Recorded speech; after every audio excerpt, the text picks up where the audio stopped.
بسم الله الرحمن الرحيم الحمد لله رب العالمين والصلاة والسلام على أشرف الأنبياء والمرسلين على نبينا محمد وعلى آله وصحبه أجمعين. اللهم علمنا ما ينفعنا وانفعنا بما علمتنا إنك أنت الجواد الكريم. Assalamu alaikum wa rahmatullahi wa barakatuh.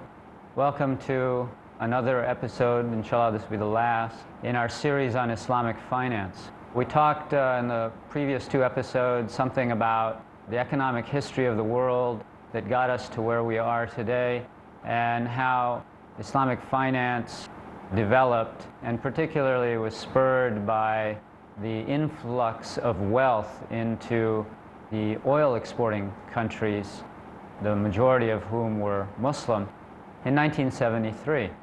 And this newfound liquidity, one of the ways that people began to think about how to deal with it was setting up Islamic banks.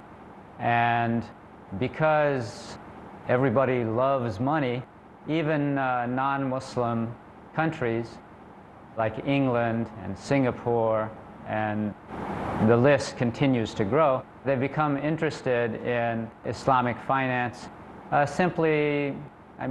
The cynical interpretation of why are they interested in it is because there are certain people who have funds that have religious stipulations or scruples about how it can be used, and so if you want access to their funds, then you have to accommodate the way that they want the funds to be used, the rules by which they will allow their funds to be used. So it's interest in petrodollars that is primarily driving Western and non-Muslim interest in Islamic banking.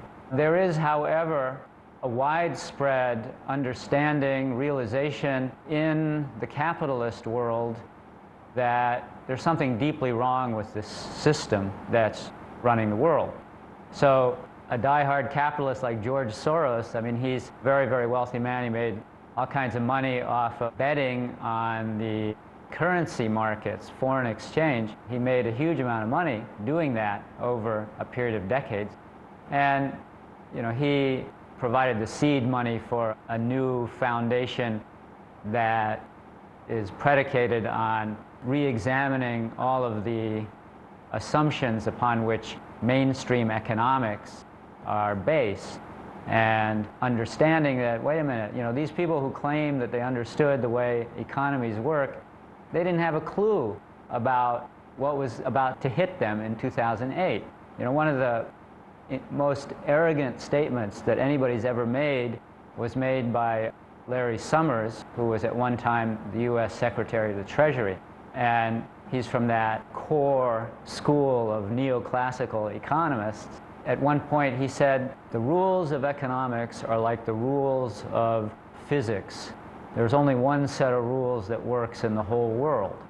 So one of the measures by which a science is evaluated is predictive ability. So if your so-called science didn't allow you to have a clue that something really bad was gathering on the horizon in 2005, 2006, you didn't have a clue that things were headed toward a crisis, then your statement that you understand the way economics works is patently false. And one of the things that was happening, one of the mantras that we used to hear in 2008, 2009, after the world financial meltdown was, nobody saw it coming. And one of these alternate dissident economists, Dirk Bessemer, he wrote an article in which he examined that mantra, nobody saw it coming. So he did a survey of the literature of economists who provided reasoned arguments anywhere from 2000 on, that based on their economic model, they forecasted a major problem. So in the literature, he found about 30 economists who had reasoned arguments for why the system would not be sustainable. And most of those economists are what are called heterodox economists. They're people who don't buy the paradigm of neoclassical economics, which is what dominates the profession.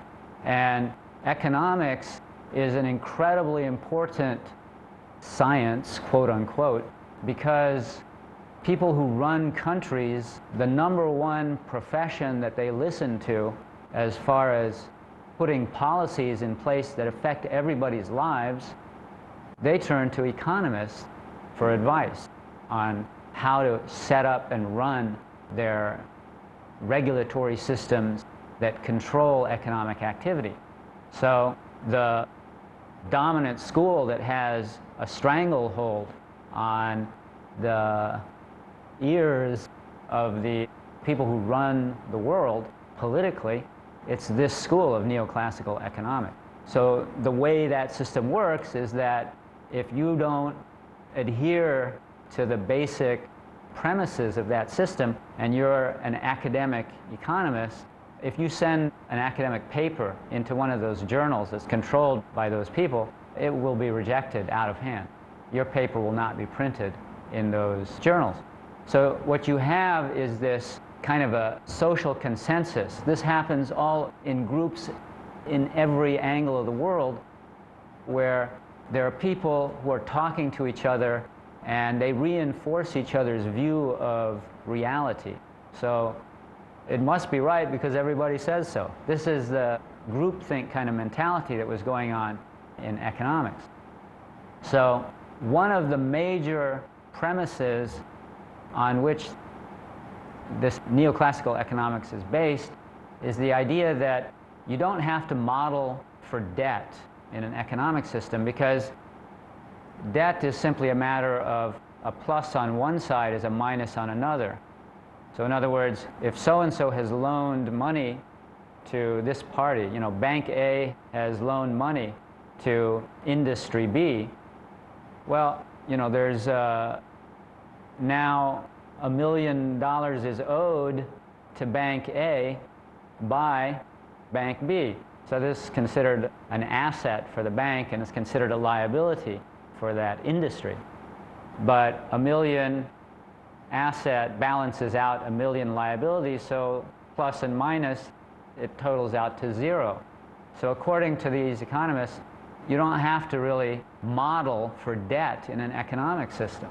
So if debt isn't part of your model, then there's no way that you're going to predict a crisis due to debt levels. Now, this takes us into this area of what is the nature of money. In my thinking, one of the most important books that was written after that crisis was David Graeber's Debt, the First 5,000 Years, D-E-B-T, Debt. And he's an anthropologist, not an economist. He was inspired to do research on the nature of money because of this other mantra that kept being repeated after 2008, particularly as the crisis took its second stage. The first stage was related to banks, and they were bailed out to the tune of $16 trillion by governments. And then guess what? These governments are facing financial difficulties. So stage 2 was that governments were cutting back on social services and the kind of things that governments were supposed to provide because there's not enough money. Somehow there was enough money to give $16 trillion to the banks, but there's not enough money for everything else that's needed in the society. So Graeber, he started examining the history of money. What does it mean that there's not enough money? Particularly in an era when, like in England, only 3% of the money in the system consists of those pieces of paper that people exchange. 97% of it is some kind of an electronic form of money. Checks also, but primarily it's electronic money. Well, how is electronic money created? You know, somebody presses some keys in a computer and poof, you have money. So how can you say that there's not enough money? So this takes us back to the history of money. Now, there's been this major debate It's there in the Western system, and it's also very much a matter of debate in the Muslim world. You have this kind of party called the dinarists who say that the only legitimate form of money, according to the Sharia, is gold and silver. And one of their arguments, this is an argument that's used by the dinarists to a certain extent, but it's much more used by people who have a similar view among non-Muslims, and there are people like that. And for those people, the non-Muslims, their argument is, look, gold and silver are tried and true. They've been money for as long as recorded history, almost, and they're very stable measures of value. There's a really interesting economic historian who did a detailed study comparing the prices of things and the value of gold over a period of 400 years in England. And the result of his study, the title of the book was The Golden Constant, because although there are fluctuations from time to time, up and down, between the value of gold and the value of the things that people need in life, by and large, if you measure the value of stuff against gold, the prices have really remained the same. Now, if you measure the value of stuff against paper money, I mean, it's a totally different story. I remember when I was in college in Washington State, 1973, I came there from out of state, so the tuition that I was paying wasn't me, it was my mother who was paying it, but it was 453 US dollars per quarter. So roughly that was maybe 1,350 US dollars for an academic year. And I just, out of curiosity, I checked the website a couple of years ago, how much does it cost to go to that college now? And if you're in state, which means it's cheaper than out of state, it's 12,000 US dollars to go to that same school. So it's more than 10 times over a period of 40 years that the price of the education has increased. If you measured that same price against what was the value of gold at that time, and then compared it, I mean, I didn't bother to do that, but the amount of difference would be far less if you measured it in gold. I'm going to take a break and come back, inshallah.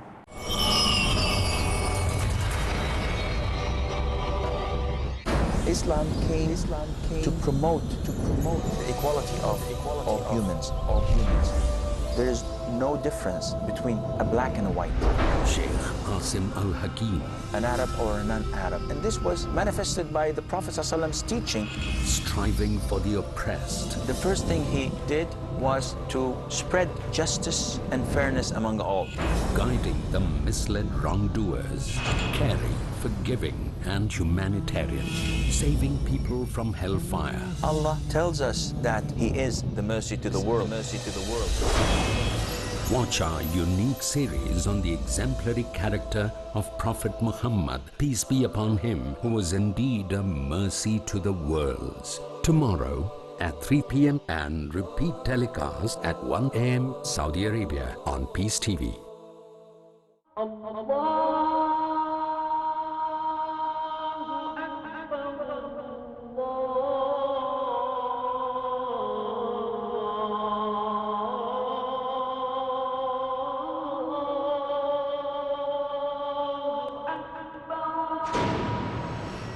Scientific notions in the glorious Quran are among its endless aspects that can testify for the divine nature of this noble book.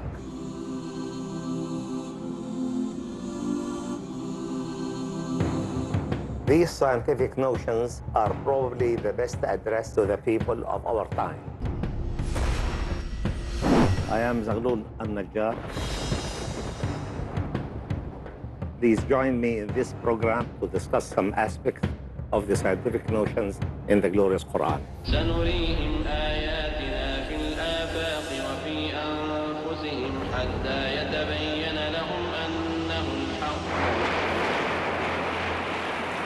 He created the universe Appreciate the word-to-word authenticity of scientific notions and proven facts mentioned in the glorious Quran 1400 years ago in Scientific Notions in the Glorious Quran. Tomorrow at 8 p.m. and repeat telecast at 8:30 a.m. Saudi Arabia on Peace TV.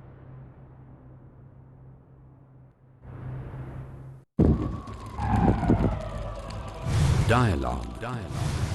Discussion. Debate. Rebuttal. Conclusion. Eliminate misconceptions about religion. Get enlightened. Witness Dr. Zakir Naik in a battle of words in Crossfire. Next on Peace TV.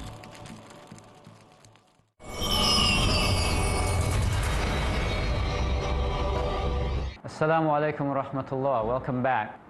We're talking about a debate that exists in the Western world and also in the Islamic world about what kind of money, what kind of monetary system should people be using. And we talked about some of the arguments of non-Muslims who favor the use of gold as a currency, as the basis of money. Not necessarily that people carry gold coins around with them, but that as it used to be in earlier eras, that each piece of paper that represents money is backed by gold.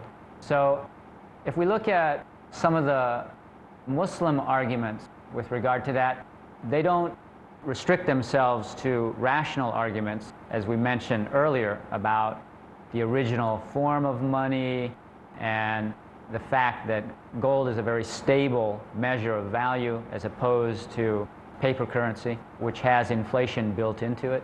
So the Muslim dinarists who say that the only legitimate forms of money are gold and silver, although that's not 100% their argument, but to simplify their argument, let's start with that.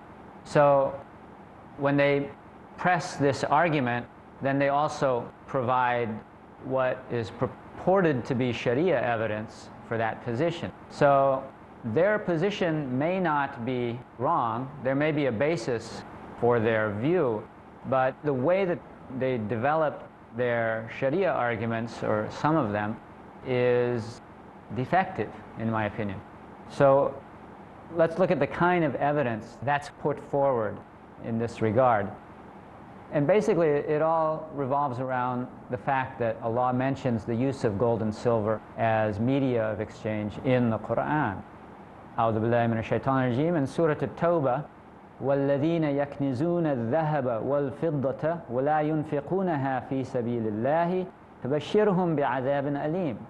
Those who hoard up gold and silver and spend it not in the way of Allah, give them tidings, O Muhammad, sallallahu alaihi wasallam, of a painful punishment. So here it's clear that the intent of the statement is that gold and silver are things that should be spent in the way of Allah, and spending them means that they're media of exchange.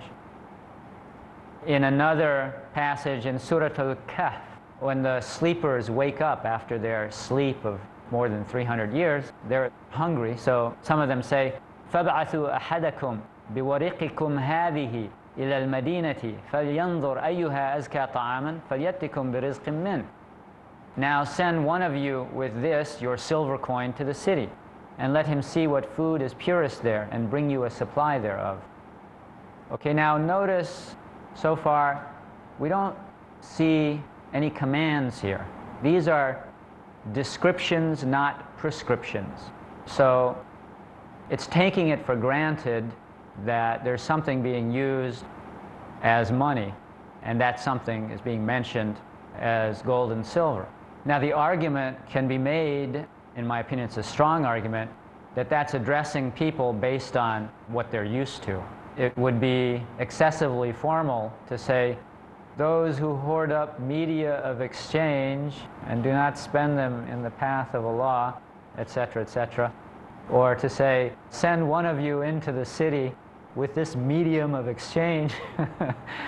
Nobody talks like that. And so to further illustrate the point and highlight why Allah is addressing people based on what they're used to. This is a bit of a detour, but I find it a really interesting point because Christian missionaries have used this verse to attack the Quran as being anachronistic. In Surah Yusuf, after Yusuf has been tossed in the well by his brothers, and this caravan discover him, they pull him out, and they haul him away with them, and they sell him in Egypt. It says, وَشَرَوْهُ بِثَمَنٍ بَخْسٍ دَرَاهِمَ مَعْدُودَةٍ. And they sold him for a paltry price, a number of dirhams. So what this Christian missionary, the objection that he had to that was, he said dirhams counted out. That clearly indicates that these were coins. However, at the period of time that Yusuf lived, which was, I mean, historians are fairly in agreement that the period of Egyptian history in which Yusuf came to Egypt was a period when Egypt was ruled by the Hyksos. This was a tribe of Semitic people who had conquered Egypt. For the first time, Egypt had been conquered by outsiders. And so Yusuf and his family, they end up coming to Egypt at a time when the rulers were people kind of like them. They had come into Egypt from Palestine. And this was around 1200 BC, give or take. And money, coins, only were invented somewhere around the 7th century, 6th century BC. So the argument of this missionary was that dirhams counted out is a historical error. Now, he contrasted that with the biblical version, which mentions shekels. And he said, well, the difference between dirhams and shekels is that dirhams were coins, where shekel was both a coin and a unit of weight. So there's a really excellent site called Islamic Awareness that has written very, very meticulously researched articles to refute some of these accusations against the Quran. The first thing that they did was to define coin and define bullion, because the Christian argument here was that shekel was a unit of bullion. So a coin, according to the dictionary definition, is a piece of metal marked with a device issued by government authority and intended for use as money. Whereas bullion is uncoined metal, usually of gold and silver, in the shape of bars, plates, ingots, or other regular form. So what the authors at the Islamic Awareness were able to show was that dirhams, you know, they originated as drachma, it was a Greek coin, came to Arabia. The Arabs adopted that, and it also, although it originally came to them as a coin, the Arabs began imitating it, and there became a standard weight of measure for that kind of coin. And so dirham was not only a coin, but it was a weight of measure. So what were people using in Egypt at that time? They showed by looking at papyrus remnants and these paintings on tombs, things like that, that the Egyptians used a form of bullion for exchange of goods before the time of Yusuf. They were like in the shape of coils of copper or silver. And there's pictures of market scenes where there's somebody who's selling birds or something like that, and the payment that's being given for them is these coils of copper or silver. And so the name for those coils was, you know, the Egyptians had their own name for them. They didn't call them shekels and they didn't call them dirhams. So when Allah was addressing people in the Quran about the story of Yusuf, he was talking to them in terms of what they were familiar with. So again, the mention of gold and silver in the Quran was descriptive, not prescriptive. Okay, this topic is a bit involved, so we're going to have to finish it in a second episode. We'll see you then, inshallah. Assalamu alaikum wa rahmatullahi wa barakatuh.